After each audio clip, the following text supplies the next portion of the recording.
পৃথিবীতে অনেক রকম আশ্চর্যজনক ঘটনা ঘটে না? ঘটে। আমরা যদি সাদ্দাতের ঘটনা নিশ্চয়ই আপনারা শুনেছেন দাদি, চাচা, খালার কাছে। সাদ্দাতের জন্ম হয়েছিল নীল নদের মাঝখানে। সেইখানে জন্ম হয়ে আল্লাহ তাকে বাঁচায় রাখছে। সেই সাদ্দাত বেহেশত বানাইছে। বেহেশত নিজের পা দিয়ে সেই বেহেশতে ঢুকতে পারে নাই, তার পতন হয়েছে। ঠিক একইভাবে শেখ হাসিনার স্বপ্ন ছিল 1931 নয় 2041 সাল পর্যন্ত ক্ষমতায় থাকার স্বপ্ন ছিল। 24-এই সে লটকি ভটকি এবং ঘাটতি ঘুচিয়ে তাকে পালাতে হয়েছে। আল্লাহ চায় নাই 41 পর্যন্ত সে থাকুক। আসলে আল্লাহ আগেই তার গ্রাউন্ড তৈরি করে রেখেছেন। আল্লাহ যদি কাউকে ক্ষমতা থেকে সরিয়ে দিতে চান, তার আগে আল্লাহ কি করেন? সম্মান নষ্ট করে দেন। শেখ হাসিনার সম্মান নষ্ট হচ্ছিল তার আগ থেকেই। শেখ হাসিনার সাথে পৃথিবীর কোনো রাষ্ট্রপ্রধান, সরকার প্রধান সাক্ষাৎ করছিল না। কেউ কোনো দেশে তাকে আমন্ত্রণ করছিল না প্রায় 3 বছর যাবত। এগুলো ছিল তার সম্মান হারানোর ইঙ্গিত। এই জিনিসগুলোই আরো স্পষ্ট করে দিয়েছে মানুষের সামনে তার ক্ষমতার বিতাড়ন। এখন যে বিএনপি ক্ষমতায় আসলো, এই পর্যায়ে যদি আপনাদেরকে একটি প্রশ্ন করি, শেখ হাসিনার সময়ে শেষ পর্যায়ে এসে অ্যাডভোকেট আব্দুল হামিদ রাষ্ট্রপতি ছিল না? আব্দুল হামিদ যখন রাষ্ট্রপতির পদ থেকে বিদায় নেবে 2022 সালে না,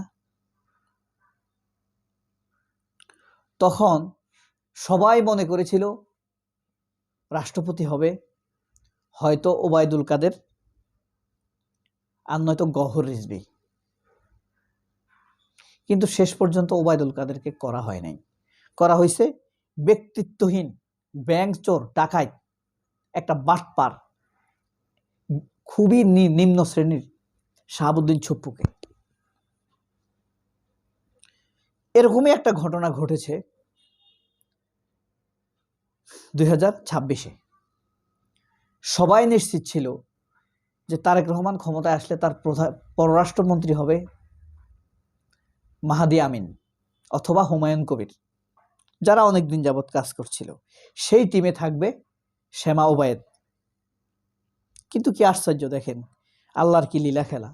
পররাষ্ট্রমন্ত্রী হলেন কে? খলিলুর রহমান। এটা নিয়ে আজকের আলোচনা। মূলত ধরেন বিএনপি প্রতিশ্রুতি দিয়েছে ভারতকে, তারা ক্ষমতায় আসলে আওয়ামী লীগকে রিলেভেন্ট করবে। বিএনপি যে সেই প্রতিশ্রুতির পথে এগুচ্ছে তার প্রমাণ কি? অনেক জায়গায় আওয়ামী লীগের অফিস খুলে দেওয়া হচ্ছে। সংস্কার গণপরিষদ সদস্য হিসাবে বিএনপির সদস্যরা শপথ গ্রহণ করে নাই। জুলাই আন্দোলনকে তাচ্ছিল্য করা, 24-এর আন্দোলনকে অবহেলা করা, শহীদদেরকে অবজ্ঞা করা, এই সব কিছুতে মোটামুটিভাবে একটি জিনিস সামনে চলে আসে, বিএনপি তার প্রতিশ্রুতির পথে অনড় অবিচল। তারেককে এখন ক্ষমতায় থাকার জন্য এলাই করে চলতে হবে ওয়াকারুজ্জামানের সাথে, বাংলাদেশের উদীচী ছায়ানট প্রথম আলো, ভারত এমবেসি, এসবের সাথে তাকে লিয়াজো করে চলতে হবে। এই লিয়াজো করতে গিয়ে মানুষের অনেক আশা, ভরসা, প্রতিশ্রুতি তারেক রহমান রাখতে পারবে না। কারণ ভারতের চাওয়া আর এই দেশের জনগণের চাওয়া এক না। অনেক ক্ষেত্রে পুরোটাই বিপরীত, 90% ক্ষেত্রে। এই কারণে একটি বিষয়, পুরোটা ভারত নির্ভর, বিএনপি প্রায় পুরোটি ভারত নির্ভর। তো বিএনপির দুর্বলতা রয়ে গেছে অনেক। ইউরোপের সাথে তাদের সম্পর্ক খুবই খারাপ। মধ্যপ্রাচ্যে অর্থাৎ আরব দেশগুলোর সাথে সম্পর্ক অত্যন্ত খারাপ। তুরস্ক, ইরানের কথা বাদে দিলাম। আমেরিকার সাথে তাদের সম্পর্ক নেই বললেই চলে।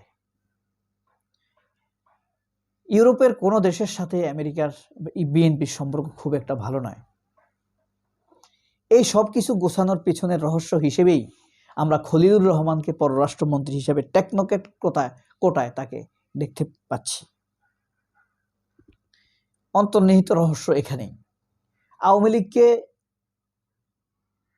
আনা, আমেরিকাকে খুশি করা, ভারতকে খুশি রাখা, ইউরোপের সাথে সম্পর্ক পুনঃস্থাপন, এই সবগুলো বিষয়েরকে ডিল করতে হবে একসাথে খলিলুর রহমানকে। চীনের সাথে যদি সম্পর্ক বিএনপি খুব ভালো করতে যায়, ভারতের সাথে সম্পর্ক খারাপ হয়ে যাবে, কারণ চীন ভারত শত্রু। ভারতের সাথে অতিরিক্ত মাখামাখি করতে গেলে আমেরিকা বিএনপিকে কোনো সহযোগিতা করবে না। এখন কোন দড়িতে পা দিবে বিএনপি, কোন দিকে যাবে? চারদিকে সমন্বয় করতে হবে। আবার আমেরিকা আমাদের সবচাইতে তৈরি পোশাকের বড় আমদানিকারক। সবচাইতে বেশি ইনকাম হয় বাংলাদেশের আমেরিকা থেকে। একইভাবে যেমন ম্যান পাওয়ারের দিক দিয়ে, আরেক দিক দিয়ে আমাদের তৈরিকৃত পোশাক আমদানি করার মাধ্যমে আমেরিকা আমাদের এই পৃথিবীতে সবচাইতে বেশি বড় আয়ের উৎস। সেই আমেরিকার সাথে বিএনপির সম্পর্ক খুবই খারাপ, তলানিতে নিম্ন পর্যায়ের। কিন্তু বিএনপিতে এমন কোনো লোক নেই যে খুব দক্ষতার সাথে এসব সম্পর্কগুলোকে সমান তালে চালিয়ে যেতে পারে। এই কারণে বাধ্য হয়ে হুমায়ুন কবির, মাহাদি আমিন, এসব লোকদের বা আমির খসরু মাহমুদ চৌধুরী, এসব লোকদের উপরে সম্পর্ক না রেখে, মানে ভরসা না রেখে খলিলুর রহমানের উপরে তারেক রহমান ভরসা রাখতে বাধ্য হয়েছেন। খলিলুর রহমান আপনারা জানেন আন্তর্জাতিক পর্যায়ে খুবই দক্ষ একজন লোক। তবে এইভাবে বিএনপি কতদিন টিকবে? আপনাকে মানুষ ভোট দিয়ে ক্ষমতায় এসেছে মানুষের মনের আশাকে পূরণ করার জন্য। এখন যদি আপনি ভারতের মনের আশা পূরণ করার জন্য তৎপর থাকেন, তাহলে মানুষের আশা ভরসা আপনি যেমন পূরণ করতে পারবেন না, তেমনি আগামী দিনে আপনার উপরে ভোট দেবার ক্ষেত্রে মানুষ তার ভরসা হারাবে, আস্থা হারাবে। সত্যিকার অর্থে আমি বিএনপি আমার প্রিয় দল নয়, কিন্তু আমি চাই বিএনপি ভালো করুক, সমস্যা কি? নাইলে তো এই দেশেরই ক্ষতি। তাকে তো মানুষ ভোট দিয়েছে, সেই ভোটের ভরসা সে রাখুক, বিশ্বাস সে রাখুক, এ দেশের ভালো হোক। কিন্তু তারেক রহমানকে দেখলেই বোঝা যায় সে ভয়াবহ রকম স্ট্রেসের মধ্যে, দ্য স্ট্রেস অফ পাওয়ার। ক্ষমতা উপভোগ করার একটা মানে চেহারার মধ্যে একটা জিল্লি ভাব চলে আসবে। তারেক রহমানের মধ্যে সেটা দেখছি না। মনে হয় যেন তার ভিতরে একটা আতঙ্ক, ভয়, আশঙ্কা কাজ করছে। সেই জিনিসটা নিয়েই আমরা মূলত আতঙ্কিত। এটা তো দেশের ভালো হবে না। আপনি উৎফুল্ল থাকবেন, মানুষের ম্যান্ডেট নিয়ে আপনি ক্ষমতায় এসেছেন, সেই ম্যান্ডেটের উপরে যদি আপনার ভরসা থাকে, আপনি আমাদের কাজ করুন, সকল অপশক্তির সাথে সম্পর্ক ছিন্ন করুন। সবাই অনেক ভালো থাকবেন। আল্লাহ হাফেজ। আসসালামু আলাইকুম।